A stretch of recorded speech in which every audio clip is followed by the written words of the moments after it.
কে কি বলবে বলে দিলীপ ঘোষ কোনোদিন কিছু করেনি, আগামী দিনেও করবে না। ধান্দাবাজি রাজনীতি জীবনে করিনি, করবো না। তাহলে বাড়ি গাড়ি কয়েকটা করতে পারতাম। রামনবমী সহায়তা দিলীপ ঘোষ শুরু করেছে, মমতা ব্যানার্জি নিজে গিয়ে গলা কেটেছে বসে। শুধু মুসলিম ভোটে যেতে যাবে না, হিন্দুর ভোট চাই। দিলীপ ঘোষ বিজেপি ছাড়বে না, মমতা ব্যানার্জি হয়তো টিএমসি ছাড়বে। রাতারাতি তিলক কেটে লাফিয়ে পড়লে হিন্দু হয় জানো, লাল জয় বাংলা আজ জয় শ্রীরাম। এই লোকগুলো আমাদের গাড়ি ভাঙতো। যেই বিজেপি জয়েন করলো সে আমার মিত্র হয়ে গেল। মেয়েরা ভালোবেসে ফেলে না দেখতে সুন্দর বলে, ওই রকম ভালোবাসা দিলীপ ঘোষ ভক্তি কারো চায় না। যদি আমাকে বিশ্বাস করে থাকেন শেষ দিন পর্যন্ত বিশ্বাস করো। অবিশ্বাসী হয়ে মরার চাইতে বিশ্বাস করে ঠকিয়ে মরা ভালো। সাধারণ নিধনাংশেয় পরধর্ম ভয়াবহ। পরিচয়ের ধানাই পানাই নয়, দিলীপ ঘোষকে সবাই চেনেন, আমাকে কেউ কেউ চেনেন। দিলীপ দা, আমি যে প্রশ্নগুলো করব আগে কথা দিতে হবে, তুমি কিছু মনে করবে না। আমি কিন্তু একদম এই যে তুমি ভাবতে পারোনি নাকি যে এরকম একটা বিতর্ক তৈরি হবে ওখানে গেলে, নাকি তুমি জেনে শুনেই বিস্ফোরণ করেছো? তো আমি যাবো আর বিতর্ক হবে না নাকি? তারা হয়নি, তাহলে যাবো কি করতে? প্রশ্ন তা নয়। কোথায় যাব, কেন যাব, না যাবো কি না, সেটা নিজেকে ডিসিশন নিতে হবে। যার বিবেক বুদ্ধি আছে সে নেবে।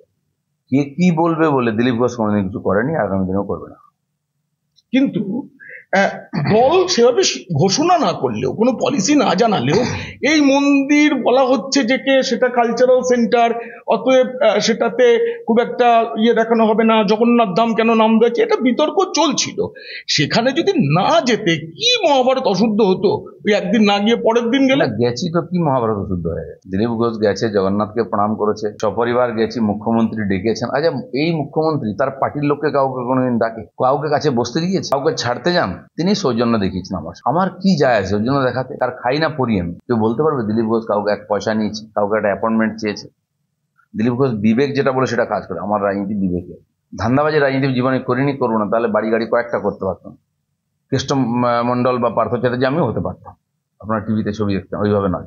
দিলীপ ঘোষের উপরে কয়েক ডজন কেস, 28টা কেস তো লোকসভায় আমি দিয়েছিলাম হিসাব। কিন্তু চুরির কেস, বাটপাড়ির কেস, জুট চুরির কেস কেউ দিতে পারেনি। বলেছি সত্য কথার সামনে, রোজ আমার নামে কেস করতো, ভাষণ দিলে কেস করতো। এটা দিলীপ ঘোষের। সেই জন্য এর মধ্যে আমি অন্যায় দেখি না। হ্যাঁ, পার্টি পরিষ্কার করে বলতে পারতাম যেও না। দিলীপ ঘোষ পার্টির নীতির বিরুদ্ধে কোনোদিন যায়নি। তুমি জানো দিলীপ ঘোষ RSS স্বয়ংসেবক, শিশু অবস্থায় শাখায় গেছে। যারা এখনো আছেন আমার উপরে তারা আমাকে ছোটবেলা থেকে জানেন, জিজ্ঞেস করো। দিলীপ ঘোষ আদর্শ থেকে বিচ্যুত হয়েছে। দিলীপ ঘোষ ডিসিপ্লিন ব্রেক করেছে, ডিসিপ্লিনের ভিতর থেকে সবাইকে ডিসিপ্লিন শিখিয়েছে। পার্টিতেও তাই করেছে। সংঘের স্বয়ংসেবক হিসেবে আমি জানি, আমার প্রথম বর্ষে শিক্ষক পেয়েছি, দ্বিতীয় বর্ষে আমার গণশিক্ষক ছিলে তুমি, তৃতীয় বর্ষে ওই বছর তুমি যাওনি, সে বছর নাগপুরে। কিন্তু এই যে শেখানো, সেখানে যে ব্যক্তি নয় সংগঠনই বড়, এই শিক্ষাটা তুমিই দিয়েছো, তোমার বৌদ্ধিকে শুনেছি। বিলকুল ঠিক। তো এখানে কি তুমি ক্রমশ বিজেপির থেকে বড়? আমি দিলীপ ঘোষ। এখানে সংগঠন এলো করতে, সংগঠন হিসেবে বিজেপি বয়কট করেছে। তাহলে বাংলার লোক গলা ধাক্কা দিয়ে বার করে বিজেপি। মন্দির রাজনীতি আমরা শুরু করেছি। আজ মমতা ব্যানার্জিকে আমরা মন্দির রাজনীতিতে নিয়ে এসেছি। রামনবমী সহায়তা দিলীপ ঘোষ শুরু করেছে, তুমিও জানো, 1910 সাল 11 সালে। আজকে টিএমসিকে আমি শোভাযাত্রা করতে বাধ্য করেছি, যে রামকে গালাগালি দিত, যে রাম বিজেপির রাম বলতো, তাদেরকেও রামের কাছে আসতে হয়েছে, রামের শোভাযাত্রা করতে হয়েছে। টিএমসি জয়টা কার? লাভটা কেন নেবো না? এ নিয়ে তো পার্টিকে ডিসকাশন হয়েছে কি? কারো মত নিয়েছে কি? নাকি কেউ ঘোষণা করে দিচ্ছে সেটাই বা বা বা বা বলা হচ্ছে? এভাবে বিজেপি তো হয় নাকি?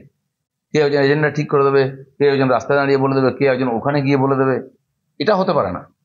ভারতীয় জনতা পার্টি একটা নীতি রীতি পদ্ধতিতে চলে, সেটা ঠিক করা উচিত। আর ভারতীয় জনতা পার্টি কখনো বলতে পারে না মন্দিরে যেও না।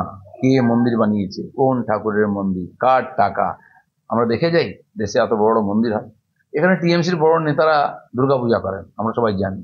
আচ্ছা বলো তো কোন পার্টির লোক যায় না? ভেবে নাকি দুর্গাটা সুজিতের, দুর্গাটা পার্থবাবুর নাকি সুব্রত মুখার্জির? কেউ দেখে না।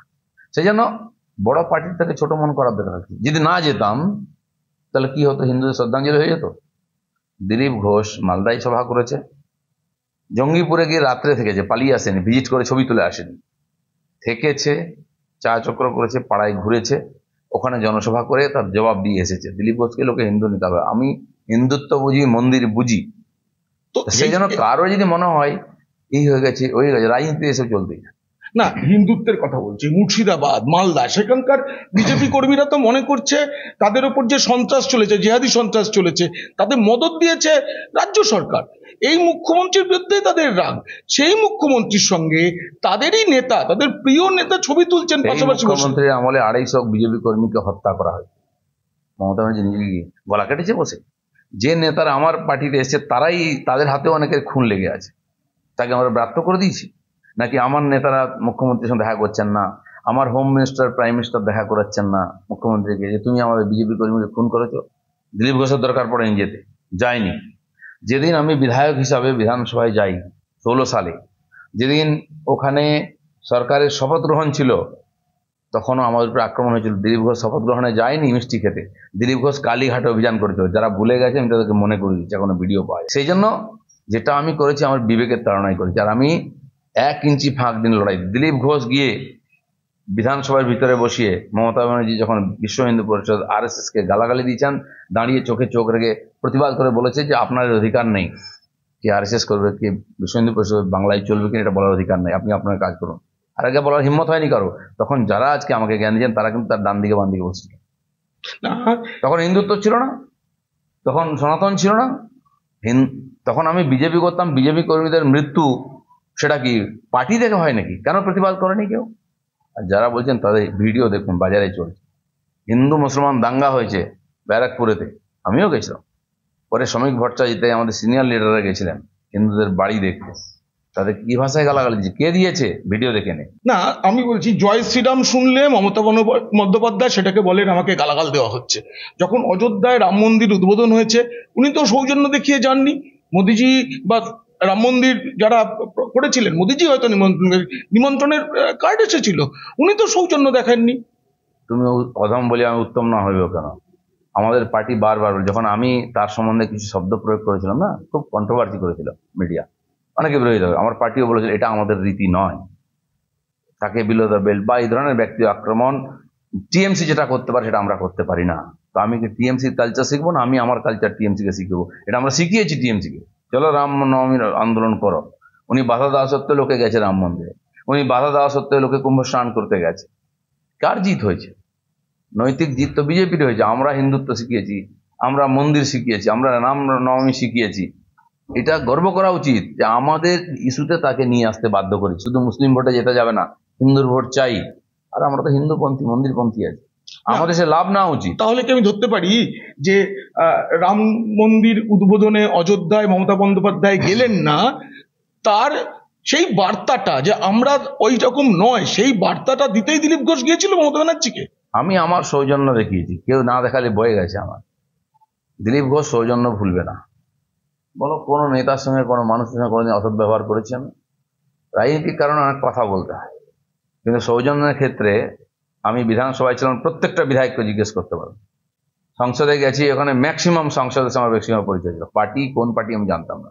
জিজ্ঞেস করো দিলীপ ঘোষ সম্বন্ধে, যে একবার নাম শুনেছি, এটাই দিলীপ ঘোষ। যদি নরেন্দ্র মোদী, যদি মাননীয় অটল বিহারী, মাননীয় আডবাণীজি এই সৌজন্য দেখাতে পারেন, তাদের সৌজন্য নিয়ে প্রশংসা হয়, সেটা সারা ভারতবর্ষের রাজনীতি অনুকরণ করা হয়। যারা তার বিরোধী তারাও বলেন। আমার সিনিয়র নেতা রাজনাথজি, গডকরিজি আমাকে এটাই শিখিয়েছেন। কেউ যদি শিখতে না পারে তার দুর্ভাগ্য। দিলীপ ঘোষ এটা শিখেছে, এটা জীবনে তোমার সর্বভারতীয় সভাপতিকে উনি নাড্ডা, চাড্ডা, গাড্ডা এসব বলেছেন, তো এটা নিয়ে রাগ নেই? তিনি প্রধানমন্ত্রীর সঙ্গে দেখা করেননি, প্রধানমন্ত্রী এসেছেন দেখা করেননি, প্রধানমন্ত্রী তাকে ডেকে দেখা করেননি, হোম মিনিস্টার তখন দেখা করেননি। ওটা যুক্তরাষ্ট্রীয় কাঠামোতে, ওটা আবার যুক্তরাষ্ট্রীয় কি প্রধানমন্ত্রী মুখ্যমন্ত্রীর সঙ্গে দেখা করবে, কিন্তু তোমার সর্বভারতীয় সভাপতিকে বাড়ির বাইরে একরকম, বাড়ির ভেতরে একরকম। আমি যদি মনে করি শত্রু তো শত্রু, আমি রাজনীতি করতে এসেছি, আমার শত্রু কেউ নেই, প্রতিদ্বন্দ্বী। তার সমালোচনা করেছি, আমরা প্রদর্শন করি তার ভাষার জন্য, কিন্তু ওই ব্যবহার আমি করতে পারি না। সেদিনকে মুখ্যমন্ত্রীর সঙ্গে কথা যখন হচ্ছিল, এত ভালো মন্দির করেছেন ইত্যাদি প্রশংসা শোনা গেছে তোমার মুখে, কিন্তু তুমি কি এটা বলেছো আপনি কেন অযোধ্যায় যাননি? আমি আজকে যে সৌজন্য দেখালাম সেই সৌজন্য আপনি কেন দেখাননি? আপনার সামনে বলছি, আমি তাকে শেখাতে যাইনি, মুখে বলতে হয় না। দিলীপ ঘোষকে ব্যবহারে শিখিয়েছে এতদিন। এত লক্ষ লক্ষ বিজেপির কর্মীকে আমি ডেকে নিয়ে এসেছি নাকি বাড়ি থেকে গিয়ে? তারা দিলীপ ঘোষকে দেখে এসেছে, এখনো পার্টিতেই আছে, দিলীপ ঘোষের সঙ্গেই আছে। এক একজনের ক্লাস নিয়ে শেখানো যায় না। আপনার জীবন চরিত্রই মানুষের সামনে উদাহরণ হয়, আর সেটা লোকে ফলো করে। তাহলে কি সেদিনকে মমতা ব্যানার্জিকে এই বার্তাটা দিয়ে এসছে? পরিষ্কার বার্তা দিয়েছি। তাহলে উনি সিঁড়ি থেকে আমাকে স্বাগত করলেন কেন? আমি কে? হরিদাস পাল? আমাকে কেন গাড়ি অবধি ছাড়তে এলেন? আজ পর্যন্ত কোনো প্রেসিডেন্ট প্রাইম মিনিস্টারকে উনি ছাড়তে গেছেন? এটা অনেক কষ্টের বিষয় হয়ে গেছে। দিলীপ ঘোষ কেন কেন ডেকেছেন, বসিয়েছেন? আমাকে তো পার্টি বলছে জিরো, আমি তো কোনো দায়িত্ব নেই, কিছু নেই। দিলীপ ঘোষ কাল রাজনীতি ছেড়ে দিলে বিজেপি যায় আসে, আমাকে কেন সম্মান দিয়েছেন? হতে পারে, অনেকে সন্দেহ করতে পারে, আমার কিছু যায় আসে না। কিন্তু দিলীপ ঘোষের একটা জায়গা আছে পশ্চিমবাংলার রাজনীতিতে, সেটা উনিও স্বীকার করেন, বাকিরাও। আর এটাও জানেন উনি, দিলীপ ঘোষ বিজেপি ছাড়বেন, মমতা ব্যানার্জি হয়তো টিএমসি ছাড়বেন। সেই জন্য হয়তো সম্মান করেছেন। যারা সকাল বিকাল ঘর বদল করে তাদেরকে সম্মান করেন। কিন্তু সবাই বলছে দিলীপ ঘোষ হেলে আছে ওইদিকে। সবাই কি? তারা সন্ধ্যাবেলা হেলেই থাকে, সোজা হাঁটতে পারে না, ড্রেনে পড়ে যায়, রাত সকালবেলা তুলে আনতে হয়, এরকম লোক অনেক আছে। যারা সকালে এখানে নাস্তা করে, ওখানে ডিনার করে, এরকম বড় লোক আছে। আমাকে একজন শুনছিলাম অ্যানালিস্ট টিভিতে বলছিলেন, দিলীপ ঘোষ রাজনীতি বোঝে না। আমি 100বার ঠিক, আমি কখনো বললাম আমি রাজনীতি বুঝি, কিন্তু আমি পার্টিটাকে বিরোধী পার্টি করেছি। হয়তো 3-4টে পার্টি না চেঞ্জ করে রাজনীতিটা বোঝা যায় না, আমি সেটা এখনো করতে পারিনি, আমার এটা কমই আছে। না, ইউটিউবে বিভিন্ন জন সোশ্যাল মিডিয়ায় হিন্দুত্বের পাঠ কিন্তু এখন দিচ্ছেন, দিলীপ ঘোষকে হিন্দুত্বের পাঠ দিচ্ছেন, তাদের কি বলবেন আপনি? নয়, কিছু বলবো না তো, আগে হিন্দু হও। রাতারাতি তিলক কেটে লাফিয়ে পড়লে হিন্দু হয় জানো? জয় শ্রীরাম বললে, কাল জয় বাংলা, আজ জয় শ্রীরাম, জয় শ্রীরাম। এই রামনবমীর মিছিল এরা করতে দিত না আমাদের। আমি ইতিহাস জানি, আমি নাম বলবো না, অত ডিটেলসে যাবো না। কারা আমার গাড়ি ভেঙেছে, কারা রামনবমীর মিছিল আটকেছে 5 বছর, 6 বছর, 4 বছর আগে? আজকে তারা অনেকে মিছিলে হাঁটছে। ভালো হয়েছে তো, এটা আমাদের জয়। তারা হেঁটেছেন, মমতা ব্যানার্জিও হাঁটবেন, তার পার্টি হাঁটতে আরম্ভ করেছে। সেই হিসাবে নিন না, এত বড় ইভেন্টকে আপনি বহিষ্কার করেন। বিজেপি মন্দিরকে বহিষ্কার করলে লোক বিজেপিকে ভোট দেবে? আমরা হিন্দুত্বে শিখাচ্ছি আমি। আরে মমতা ব্যানার্জির নাম কালকে ভুলে যাবে, দিলীপ ঘোষের নাম ভুলে যাবে। ভগবান থাকবেন, মন্দির থাকবেন, লক্ষ লক্ষ লোক যাবে, আপনি না বললেও কেউ শুনবে না। এটা ভারত, মনের মধ্যে হিন্দুত্ব আছে, ধর্ম আছে লোকের।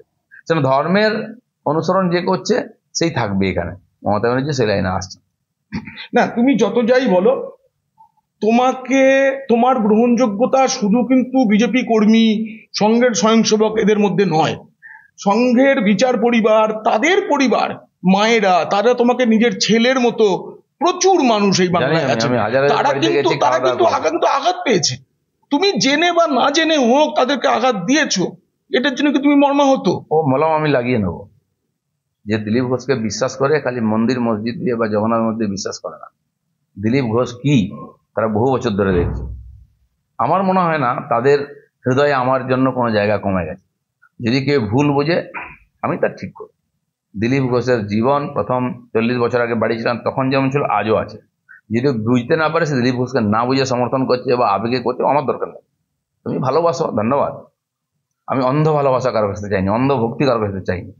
আমি আদর্শের জন্য জীবন সমর্পণ করেছি। তুমি আমার আদর্শের সঙ্গে থাকো, ভালো হতে পারে। আমার কথাবার্তা ব্যবহার করো, ভালো লাগে, অনেকেরই ভালো লাগে। আমার বাড়ির লোক আমাকে পছন্দ না করতে পারে, সব পছন্দ করার কি গ্যারান্টি আছে? কিন্তু আমি মানুষের জন্য কাজ করি, সেখানে কোনো খোঁজ নেই, কোনো দুর্নীতি করিনি, কোনো রকম কারো ক্ষতি করিনি, চিন্তাও করি না। আর আমি তো হিন্দু। হিন্দু মানে কি? যত পিণ্ডে তত ব্রহ্মাণ্ডে, সমস্ত লোকের মধ্যে একই আত্মা আছেন, হিন্দুরাই বিশ্বাস করে। সেই জন্য সর্বে সুখিনঃ সন্তু বলি আমরা। তো সবাই যেন জিওর জিনে তো আমরা শিখিয়েছি। তো যদি হিন্দু হয়, সে কি করে বলতে পারে ওর মন্দিরে যেও না, ওর সঙ্গে দেখা করো না, রাজনীতি কালকে মিটে যাও? আচ্ছা, এই লোকগুলো আমাদের গাড়ি ভাঙতো। যেই বিজেপি জয়েন করলো, সে আমার মিত্র হয়ে গেল। আবার জয়েন করার পরে অর্জুন সিং চলে গেল টিএমসিতে, আমার শত্রু হয়ে গেল। আমার শত্রু মিত্র ভেদ এত হালকা নেই। ও আমাকে ভাবতে হয়, আমি যাকে মিত্র ভাবি মিত্র ভাবি, না শত্রু কাউকে ভাবি না আমি। তুমি শত্রু মিত্র ভেবো না, রাজনীতিতে এসেছো, কিন্তু সঙ্গের লক্ষ লক্ষ স্বয়ংসেবক, শুধু বাংলায় না, বাংলার বাইরে গিয়েও তুমি কাজ করছো। যারা আবেগে, কিন্তু রাজনীতিতে আবেগের কোনো জায়গা নেই। শুধু আবেগ দিয়ে দেখলে হবে না। আমার মা আমাকে ভালোবাসে, আমার স্ত্রী আমাকে ভালোবাসে, আমার ছেলে শ্রদ্ধা করে, সেখানে যুক্তিতক্ক নেই, রক্তের সম্পর্ক, সেটা দিয়ে। সমাজ আমাকে দেখেছে হিন্দু নেতা হিসাবে, হিন্দুত্বের জন্য সেবক হিসাবে। সেজন্য হিন্দুত্ব আমার মধ্যে আছে কিনা, আমি অনৈতিক কিনা, হিন্দু মানে নৈতিকতা, তার বাইরে গেছি কিনা। যদি মন্দির কেউ গেছি বলে ত্যাগ করে, আমি তাকে বলি রাম রাম, আমার সঙ্গে সম্পর্ক রাখবেন না। দিলীপ ঘোষ এরকমই থাকবে যতদিন থাকবে। না না না, মন্দিরে যাওয়ার জন্য মানুষের যতটা না রাগ, তার থেকে বেশি রাগ যে তৃণমূলের নেত্রী, তৃণমূল নেত্রী, তার কাছাকাছি যাওয়া, তৃণমূলের লোকের সঙ্গে যোগাযোগ রাখা হচ্ছে, দিলীপ ঘোষ রাখছেন। আমার সঙ্গে রাখে, আমি দিলীপ ঘোষ কারোর সঙ্গে রাখিনি। কেউ দেখাতে পারবে? আমি কাউকে ফোন করেছি, কাউকে সুপারিশ করেছি? তুমি আমাকে অনেক বছর জানো, আমি আমাদের বহু লোকের নাম জানি যাদের নামে মমতা ব্যানার্জির চিঠি এসেছে। তো তোমার বাড়িতে তো তোমার বিয়ের নেমন্তন্ন করনি, সৌজন্যে চিঠি চলে এসেছিল। তো বিজেপি লোকেরা কেন আছে? তাদের তো নেমন্তন্ন করে নেবে। এটা দিলীপ ঘোষের ক্রেডিট। দিলীপ ঘোষ সেই জায়গায় আছে সবাই আমাকে আপন ভাবতে পারে, আর এটা আমি ছাড়বো না। রাজনীতিতে কাল ছেড়ে দেবো, দিলীপ ঘোষ চলে যাবে, লোক ভুলে যাবে, কিন্তু দিলীপ ঘোষ যে নীতি নিয়ে গিয়ে সেটাই করবে। আমি রোজ নীতি পাল্টাই না। কিন্তু দিলীপ দা, তুমি বলতে একসময় আমার বেডিং গোছানো আছে, বেডিং কাঁধে নেবো, চলে যাবো। আজকে বেডিং বড় হয়ে গেছে, তুমি একজন সংসারী মানুষ, তাতে কি আজকে তো আর সেই জীবন নেই। রাজনীতি করতে হবে নাকি আমাকে? রাজনীতি ছেড়ে দিলে বেডিং গুটিয়ে নিলাম, একটা সাধারণ মানুষ হিসাবে ছাদ আছে মাথায় বেঁচে থাকতে পারবো। কিন্তু আমার নীতি, আদর্শ, প্রিন্সিপাল আমি কোনোদিন ছাড়বো না। হয়তো সেই জন্য দিলীপ ঘোষকে বিশ্বাস করে। আমি চাই আমার মাধ্যমে তোমারকে যারা হিরো মনে করে, তোমাকে যারা প্রেরণা মনে করে, তোমাকে দেখে যারা প্রচারক বেরিয়েছে, যারা স্বয়ংসেবক, তাদেরকে কি বার্তা দেবে? তারা যদি আমাকে ভুল বোঝে, তার মানে তারা দিলীপ ঘোষকে বোঝে। দিলীপ ঘোষ না চিনেই দিলীপ ঘোষের কারিশমা দেখে কাছে এসছে। অনেক মেয়েরা ভালোবেসে ফেলে না, দেখতে সুন্দর বলে, ওই রকম ভালোবাসা দিলীপ ঘোষ ভক্তি কারো চায় না। দিলীপ ঘোষের লাইফ একটা মিশন, সেটা দেখো, আর দিলীপ ঘোষ সেখান থেকে বিচ্যুত হবে না। আজ মমতা ব্যানার্জির সঙ্গে কথা বলে যদি কেউ মনে করে ভাই তোমার সঙ্গে আমার বন্ধুত্ব জীবনে হবে না, কারণ এই মিশন আমি ছাড়বো না। মমতা ব্যানার্জি কালকে পার্টি ছাড়বে। বহু লোক আমার সঙ্গে চলে এসছে যারা বলছে তাদের সঙ্গে আমার যোগাযোগ ছিল, আগে যোগাযোগ ছিল বলে বিজেপিতে এসেছে ওরা। বহু এমএলএ এমপি ছিল না, তারা এসে হয়েছে, সবার সঙ্গে যোগাযোগ করে। বলো তো ম্যাক্সিমাম কার সঙ্গে আমার কথা হয়নি আগে, জানতে পারেনি বলে। বিধানসভার মধ্যে, লোকসভার মধ্যে কার সঙ্গে কথা হয়েছে জানতে পারেনি বলে। তো তুমি আনন্দে আছো যে খুব আনন্দ ভালো আছি, তারপরে জানতে পারলে তোমার চেয়ারের তলায় সাপ আছে, উনি ঝাঁপিয়ে পড়লে। না, তোমাকে নিয়ে শোনো, তোমাকে নিয়ে তৃণমূল প্রচুর আহা উহু অনেকদিন ধরে করে। আহারে দিলীপ ঘোষটা কোনটা, দলে ওকে সম্মান দেওয়া হয় না। তুমি কিন্তু কখনো তৃণমূল কেন করছে এটার প্রতিবাদ করোনি। কে বলেছে? তোমার চোখ না থাকলে এটা তোমার দোষ, দিলীপের না। আমি বলেছি আমার জন্য কষ্ট পাওয়া দরকার নেই, কুণাল ঘোষের নাম করে বলি, এটাই ওদের রাজনীতি। আর মন্দির যাওয়া যে ওদের রাজনীতি হয়, দিলীপ ঘোষ বাজার মেরে দিয়েছে, এটা দিলীপ ঘোষের রাজনীতি। কেন 7 দিন ধরে দিলীপ ঘোষ আলোচনা হয়? কি চুরি করেছে দিলীপ ঘোষ? তুমি বিশ্বাস করো কিনা দিলীপ ঘোষ কোথায় আছে না আছে? মমতা ব্যানার্জি যে ডেকেছে না, সে দিলীপ ঘোষের পার্টিতে নেওয়ার জন্য ডাকেনি, ছ্যাঁকা দেওয়ার জন্য ডেকেছিল, ছ্যাঁকা লেগে গেছে। মমতা ব্যানার্জি রাজনীতি জানে, ঠিক তো হয়তো ওর কাছ থেকে শেখা উচিত। ছ্যাঁকাটা কার লাগলো? যার লেগেছে তারা চেঁচাচ্ছে, দিলীপ ঘোষের লাগেনি।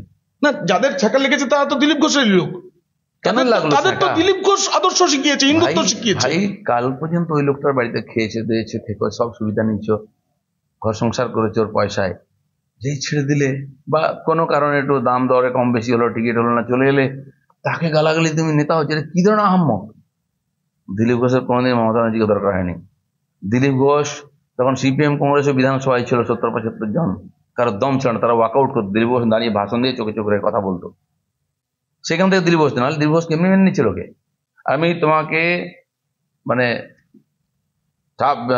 তাল ঢুকে বলতে পারি, কাল দিলীপ ঘোষকে লোকেরা ভুল যারা বুঝিয়েছে, কালকে ঠিক বুঝিয়ে। দিলীপ ঘোষ যেখানে ছিল ওখানেই আছে। হ্যাঁ, মোহ মায়া কিছু লোক ভুল বাজাবার চেষ্টা করছে, তারা ওদের কথা শুনবে না দিলীপ ঘোষের কথা শুনবে। এরকম আহাম্মকদের সঙ্গে আমি রাজনীতি করি না। দেখো, সাংবাদিকতা যখন করেছি তখন আমার হাউসের পলিসি মেনে আমি অনেক সময় তোমার বিরোধী, তোমার ক্ষতি হবে এরকম খবর করতে হয়েছে। তুমি আমাকে বলেছো ওটা তোমার কাজ, এটাই প্রকৃত কাজ, তোমার ওটাই ধর্ম।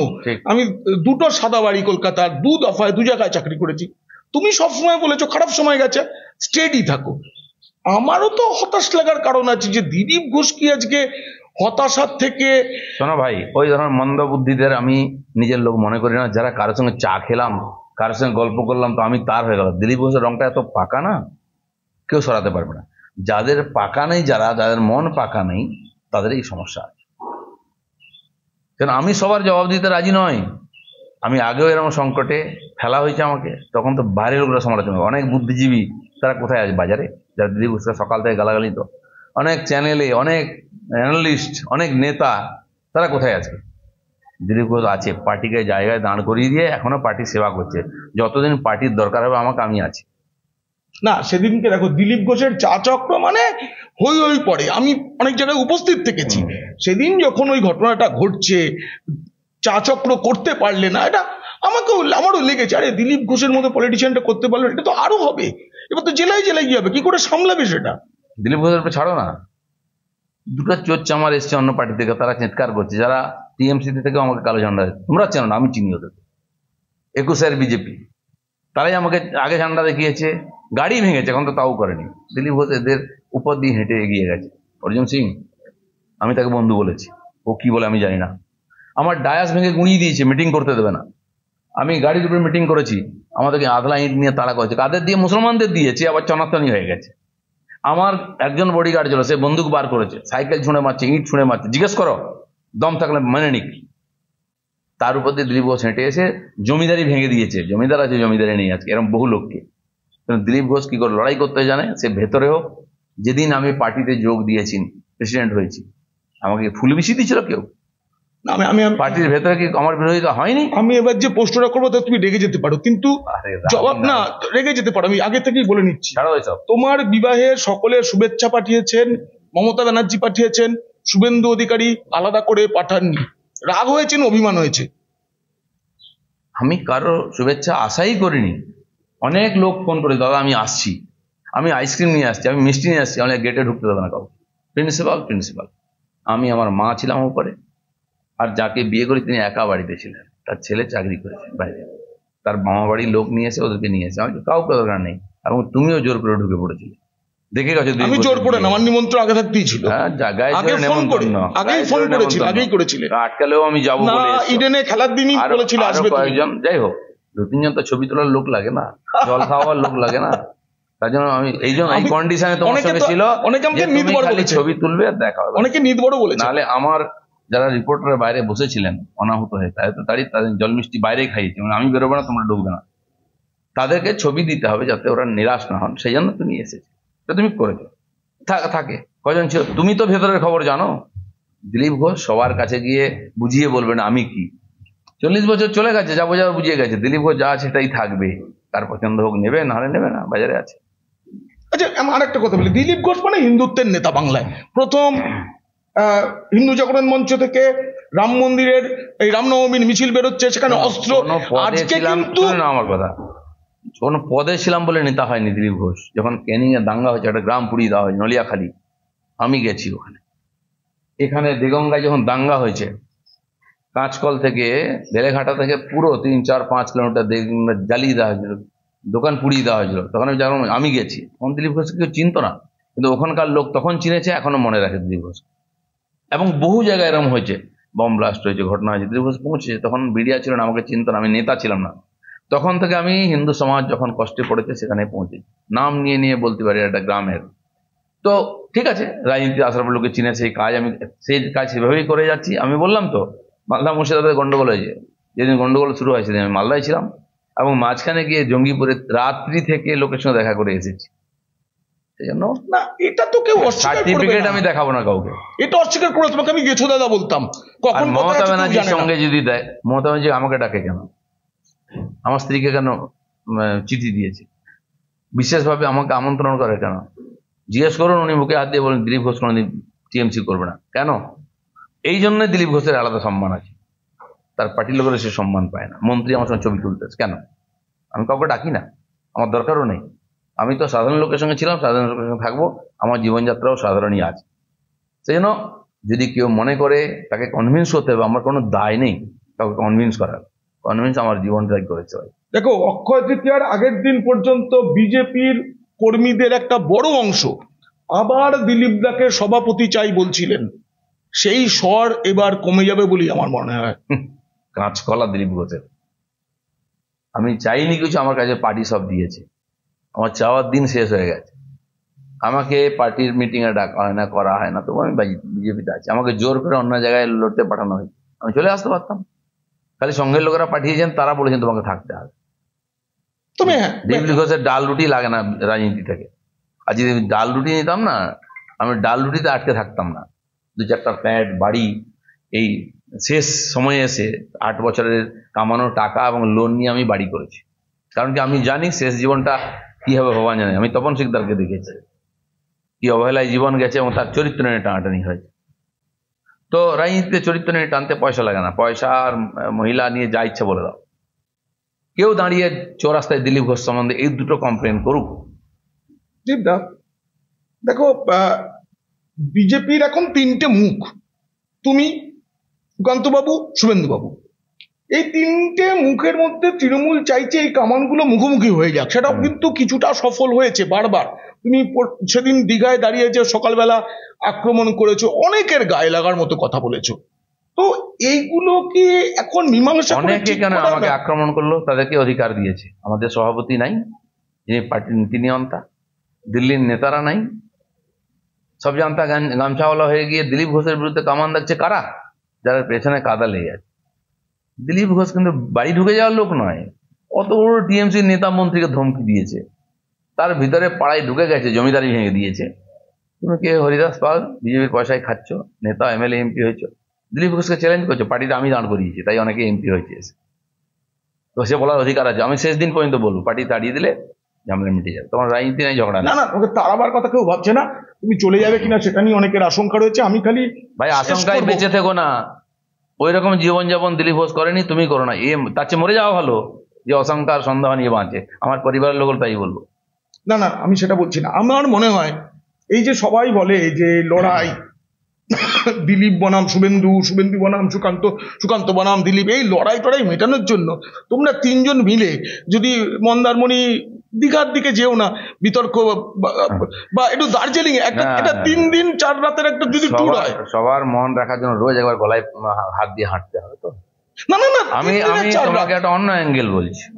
একটা নেগেটিভ চালানো হচ্ছে, বিজেপিতে এক নাই, বিজেপিতে এক নাই, এরা কথা বলে না। আমি বলছি ওরা চাইছে না বিজেপির ভালো হোক। আমরা সকাল সন্ধ্যা এক জায়গায় বসে চা খাই, গল্প করি, এটা চাইছি। আজকে 3 জন 3 জায়গায় গিয়ে আন্দোলন করছে, মিটিং করছে, এটা কার লাভ হচ্ছে? টিএমসির হচ্ছে না বিজেপির লাভ হচ্ছে?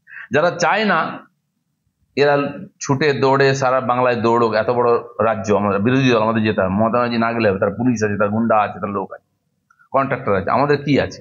টাকাও নেই, আমাদের শক্তি সামর্থ্য আদর্শ আছে। তো 3 জন যদি 3 দিকে লড়াই করে, যখন বড় সংকট হচ্ছে সেদিন আমরা হেঁটেছি একসঙ্গে। পার্টি যখন ঠিক করে চলো নামো রাস্তায়, একসঙ্গে হাঁটবো, আবার একসঙ্গে বসি খাই। যখন মিটিং ছিল ঘরের মধ্যে, এই পাশ্চাত্যের মতো বিয়ে করে খুব দুজন মিলে দেখাচ্ছে আমরা কত ভালোবাসি, আর সন্ধ্যাবেলা গিয়ে ডিভোর্স ফর্ম সই করে নিচ্ছে। এই ধরনের রাজনীতি আমি তো পছন্দ করি না, আর পার্টিও পছন্দ করে না। সেই জন্য যারা এই কথা বলছে না তাদেরকে আমি জবাব দিচ্ছি। আমরা 3 জনকে যদি নেতা মনে করে পার্টির, 3 জনেই বিজেপির কার্যকর্তা, বিজেপির আদর্শ নিয়ে কাজ করছে, বিজেপির দেখানো রাস্তায় হাঁটছে, আর বিজেপি তাতে লাভবান হচ্ছে। সাধারণভাবে যে কোনো ইন্টারভিউ, সাক্ষাৎকার সব না হলে যিনি নিচ্ছেন তিনি শেষ করেন, এটা পুরো উল্টো হবে। দিলীপ ঘোষ, যে আমার যে দর্শকরা রয়েছে তার মধ্যে সবাই সব রকমের মানুষ রয়েছে, তোমার পক্ষের বিপক্ষে সব রকম আছেন, তাদের উদ্দেশ্যে দিলীপ ঘোষের একটা বার্তা, সেটা দিয়েই শেষ হবে আজকের সাক্ষাৎকার। বার্তা এটাই, যদি আমাকে বিশ্বাস করে থাকেন শেষ দিন পর্যন্ত বিশ্বাস করুন। অবিশ্বাসী হয়ে মরার চাইতে বিশ্বাস করে ঠকেও মরা ভালো। সেজন্য দিলীপ ঘোষ 40 বছর আগে বাড়ি ছেড়েছিল যৌবনে, ততটাই দম আছে, ততটাই নিষ্ঠা আছে, ততটাই আদর্শ আছে, ততটাই কর্মক্ষম আছে, ততটাই সুস্থ আছে। তার ধার একটুও কমেনি। তলোয়ার কখনো ভিতরে ঢুকিয়ে রাখতে হয়, প্রয়োজন হলে বার করতে হয়। পার্টি আমাকে যে মনে করে যে খাপের মধ্যে থাক, কিন্তু চকচক করবে দিলীপ ঘোষ এখান থেকে। সেই জন্য সধর্মে নিধনং শ্রেয়, পরধর্ম ভয়াবহ।